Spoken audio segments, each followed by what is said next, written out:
Ya, kalau waktu pertama dulu saya baru mencoba 30 ekor dulu. 30 ekor ya Pak? 30 ekor dulu kita amati seperti apa, kemudian kok profit. Nah, kemudian baru kemudian juga ada konsentrat. Jadi formulanya macam-macam dan ini nutrisi yang dibutuhkan kambing sudah sangat tercukupi. Oh iya Pak. Seperti itu. Ini berarti per ekor diberi berapa Pak penghitungannya Pak? Ya. Assalamualaikum warahmatullahi wabarakatuh. Salam sejahtera buat sedulur ternak dimanapun Anda berada. Nah teman-teman, jumpa lagi bersama saya Chris Cak Farming. Jangan bosan ya. Nah kali ini teman-teman saya ajak untuk ke kandang yang luar biasa lagi. Kita akan belajar bersama sehingga kita mendapatkan ilmu yang luar biasa di tempat ini. Ya, kita langsung menemui pemiliknya ya. Wah, kula nuwun Pak. Monggo, silakan. Nuwun ngapunten nggih mengganggu Siap. waktunya sebentar ya. Monggo. Ini lagi apa Pak ini? Lagi Aktivitasnya apa? nyantai tadi habis Memberi memberi pakan, nggak, Pak? pakan sama apa bersih-bersih lingkungan. Ini sepertinya pakan kering ya Pak? Oh iya. Pakan kering. Ye, kami semuanya memakai di sini memakai pakan kering. Oh full kering ya Pak? Full kering. Jadi apa namanya tanpa mempunyai lahan, tetapi dengan full kering lahan sempit pun bisa Bisa beternak. Pak? Ye. Wah teman-teman, ini kita akan belajar bersama Bapak Sinten Pak, Ya, kenalan? saya Pak Koko, Koko, dari alamat? Ngeblak RT 5 Wijirjo Pandak Bantul. Luar biasa ya Pak. Oh ya, kita di tempat ini berkunjung ke tempat Bapak mau belajar. Jap. Ye. Ya maaf Pak, kalau dari bahannya apa Pak ini Pak? Oh iya. Pakannya ini Pak. Kami memakai full kering. Jadi pakan kering ini kalau dilihat dari komposisinya ini ada kangkung kering, kemudian juga ada jagungnya, kemudian ada kleci, kemudian juga ada konsentrat. Jadi formulanya macam-macam dan ini nutrisi yang dibutuhkan kambing sudah sangat tercukupi. Oh iya Pak. Seperti itu. Ini berarti per ekor diberi berapa Pak penghitungannya Pak? Ya, jadi semuanya ada hitungannya. Iya. Jadi hitungannya itu karena kami memakai sistem semi modern. Iya. Jadi masuk domba kami di sini itu sudah kami timbang. Ya, kami timbang dari awal itu adalah untuk menentukan seberapa kebutuhan harian Iya, Pak. domba tersebut makan. Dari hitungan tersebut ada rumusnya sehingga nanti satu kambingnya mendapatkan jatah berapa nih dalam satu hari. Seperti itu. Jadi semuanya terhitung, semuanya terdata. Oh iya, kita akan masuk tanya tentang manajemen kandang di tempat ini dan juga ternak dan juga kesehatan Pak. Ya. Kita mulai mungkin dari segi kandang manajemennya bagaimana Pak? Ya, kalau kandang kami sudah memakai sistem yang seperti ini, jadi semuanya ada pernomeran. Iya. Jadi semuanya itu adalah untuk langkah apa namanya mencatat ya, mencatat karena dari awal kambing datang itu sudah kami timbang satu, itu harus kami timbang, kemudian kami memberikan ear tag. Jadi untuk penomeran, Ya, penomernya setiap apa ya? namanya setiap ekor akan kami nomori. Nah dari situ akan terlihat berapa kilo masuk, tercatat nomor 1 seumpamanya. Kemudian apa namanya sekitar 15 sampai 16 kilo contoh untuk kambing masuk. Nah dari hitungan tersebutlah nanti akan kami bisa menentukan seberapa kebutuhan pakan dalam satu hari. Jadi nanti apa namanya, jadi juga tidak kelebihan ya, nanti muspro atau nanti akan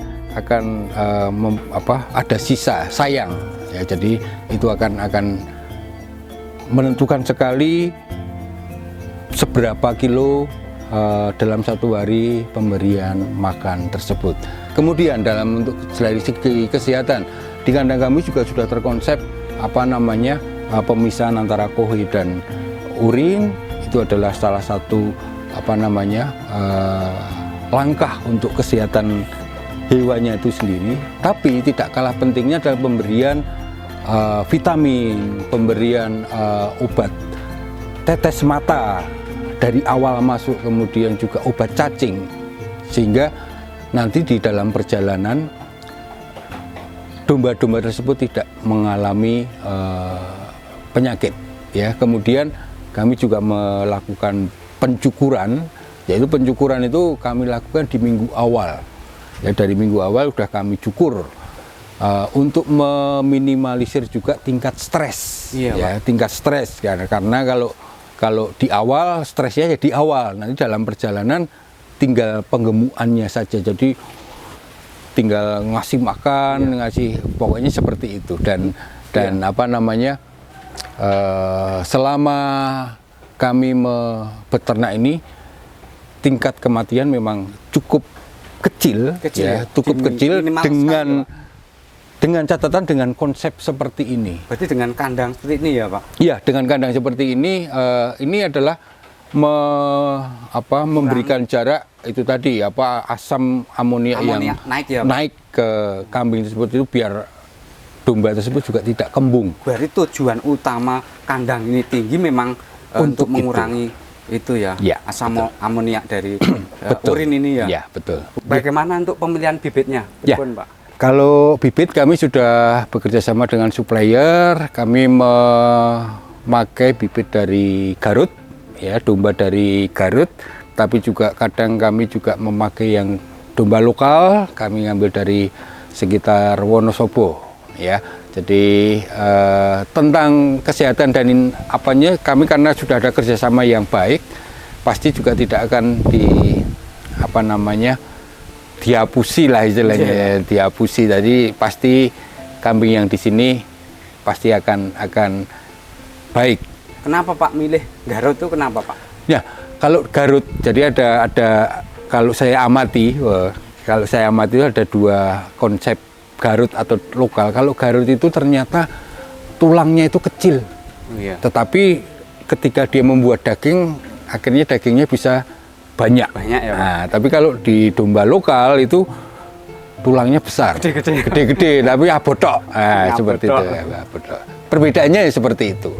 Nah, untuk memilih bibit yang mau untuk pemula yang mau fattening, yang bagus seperti apa, Pak? Ya, kalau bisa ngambil yang dari Garut, ya, kalau bisa, karena kita baru belajar, semuanya baru belajar. Jadi nanti tidak terlalu kerugian, tidak terlalu, umpamanya rugi tidak terlalu signifikan, karena daging yang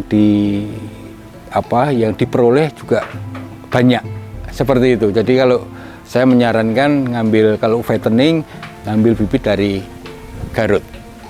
Iya, maaf Pak, di tempat ini biasanya kalau untuk fattening dengan mulainya berapa ekor, Pak? Ya, kalau waktu pertama dulu saya baru mencoba 30 ekor dulu. 30 ekor ya, Pak? 30 ekor dulu, kita amati seperti apa, kemudian kok profit. Nah, kemudian baru merambah ke kandang-kandang yang lain. Nah, bagi pemula yang ingin belajar pertama, Pak, untuk mau fattening itu berapa ekor dulu, Pak? Ya, kalau mau belajar biar nanti juga tidak kerugiannya juga tidak tinggi, kalau saya sarankan sekitar 20 sampai 30 ekor dulu, ya. Itu nanti bisa untuk kita membuat sebuah atau mengamati sebuah siklus atau ritme kita memberi makan, ritme kita memberikan vitamin, kita akan mendapatkan. Setelah itu baru nanti kita baru menambah jumlahnya. Nah, Pak, maaf, 20 ekor itu kalau pemula udah bisa untuk perputaran bisnis belum, Pak? Kalau fattening sudah bisa, cuman tidak cepat, ya, tidak cepat karena untung pasti untung, tetapi tidak cepat karena jumlahnya juga sedikit. Tetapi kalau pemula langsung besar nanti takutnya pengamatannya kurang, terus pemberian vitaminnya atau pengamatan di lapangan, di kandang-kandang itu kurang, nanti tingkat kematiannya akan tinggi. Karena setiap saat harus diamati satu persatunya. Makanya gunanya apa? Eartag itu akan mendeteksi nomor berapa yang sakit. Nah, itu kalau sedikit kan bisa terkontrol nih. Iya, betul, Pak. Ya, kemudian kalau kita sudah bisa menemukan formulanya, baru nanti bisa banyak. Peternakan jenengan ini biasanya kalau panennya targetnya berapa bulan, Pak? Ya, panennya itu kami memakai durasi sekitar 60 hari. 60 hari 60 hari panen, sudah Pak. panen. Karena dalam 60 hari itu juga tingkat kepadatan dari daging itu juga sudah yang dibutuhkan oleh konsumen atau kan dibutuhkan oleh jagal. Karena kalau masih di bawah itu daging masih kurang padat seperti itu. Jadi kami memakai 60 hari sudah panen. Untuk biaya pakannya bisa kena berapa per ekor ini, Pak? Kalau kita ambil rata-rata 15 sampai 16 kilo masuk, yaitu satu harinya itu satu kambing masuk awal itu sekitar hanya 8 on. 8 on. Nah, nanti tinggal pembagiannya mau dikasih makan berapa kali nih dalam sehari. Mau 2 kali ya, 8 on itu sudah dibagi 2. Jadi 4 on, 2 kali kasih pakan. Kemudian dalam perjalanan tentunya pasti akan nambah terus nih setiap ekornya. Nah, itulah kita harus mengamati tambahnya berapa on dalam perjalanan tersebut. Dan itu nanti semuanya akan terhitung kalau kita disiplin tentang data seperti itu. Iya, memang kalau di fattening ini kita juga butuh ketelitian juga ya. Betul, sangat dibutuhkan. Nah, bagi pemula memang harus benar-benar kita punya ilmu dulu ya, Pak. Betul. Jadi jangan sembarangan kita langsung punya modal langsung buat beli. Wah, jangan. Kalau bisa kuatkan manajemennya dulu, hitung-hitungannya terlebih dahulu, baru kita terjun. Nah, di tempat peternakan jenengan ini, farm jenengan ini, bagaimana Pak untuk cara pemasarannya, Pak? Ya, kalau pemasaran karena tadi sudah di depan sudah saya sampaikan bahwa kebutuhan daging di Bantul sangat tinggi, jadi kita nggak usah memasarkan, nanti sudah ada yang datang ke sini rebutan. Artinya itu tadi, kalau kita konsep beternaknya itu bagus, artinya hasil yang didapat domba-dombanya juga pasti gemuk. Jagal-jagal juga pasti akan senang melihat domba-dombanya seperti ini. Tapi kalau jagal melihat dombanya kok masih istilahnya tepongnya belum besar, ya itu belum dilirik seperti itu. Kemarin kan ada boomingnya wabah PMK, bagaimana Pak di peternakan jenengan, Pak? Terkena dampak enggak ini, Pak? Ya, kalau di kami kemarin cukup aman. Itu tadi, kita harus memperhatikan betul pemisah-pemisah kohi dan urinnya ini, kemudian dari kebersihan kandang, itu sangat penting. Jadi kami kemarin pas PMK aman di dalam hal peternakan ini, tapi yang terkendala hanya dari suplai. Dari suplai karena suplai kan dari luar daerah.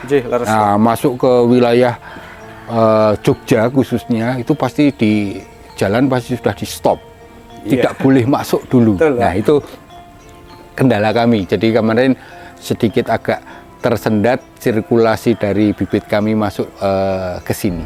Seperti itu. Luar biasa Pak atas ilmunya jenengan. Nah, teman-teman kalau mau lebih lanjut lagi nanti bisa sharing-sharing dengan Pak Koko ya. Monggo silakan. Silakan ya Pak. Monggo silakan. Jenengan bisa datang ke Pesona Amir Sejahtera di Dusun Ngeblak RT 5 ya, Wijirjo Pandak Bantul. Monggo silakan. Oke, terima kasih Pak Koko. Semoga ilmu jenengan bisa bermanfaat dan berguna bagi teman-teman semuanya. Amin. Juga bagi terutama untuk para pemula yang ingin berternak, semoga bisa ternaknya, bisa usahanya bisa berhasil ya Pak. Betul. Dan itu tentunya juga butuh sebuah ilmu ya Pak. Betul. Dan juga sharing-sharing dari teman-teman peternak yang sudah senior. Satu lagi ya, jangan siap kalah. tapi harus siap menang. Seperti Itu itu. maksudnya bagaimana, Pak? Ya, kita berjalan melalui sebuah proses. Nah, proses itu panjang. Ya, proses itu panjang, harus kita lalui. Nanti akhirnya pasti akan mendapatkan sesuatu yang indah di belakangnya. Betul, Pak. Seperti Memang itu. kita harus berani berproses gitu, Pak. Ya, berani Oke, berproses. terima kasih Pak Koko. Semoga usahanya lancar dan Siap. pekerjaannya juga semakin rezekinya semakin lancar Amin. juga. Ya. Oke. Sampai jumpa di lain waktu ya, teman-teman. Jangan lupa untuk like, subscribe di channel Cak Farming. Semoga channel kami bermanfaat bagi banyak orang, dan saya ucapkan selamat menjalankan ibadah puasa. Semoga ibadah panjenengan semuanya bisa berjalan lancar dan berkah. Salam sukses, salam sejahtera buat Anda semuanya. Atur nuwun.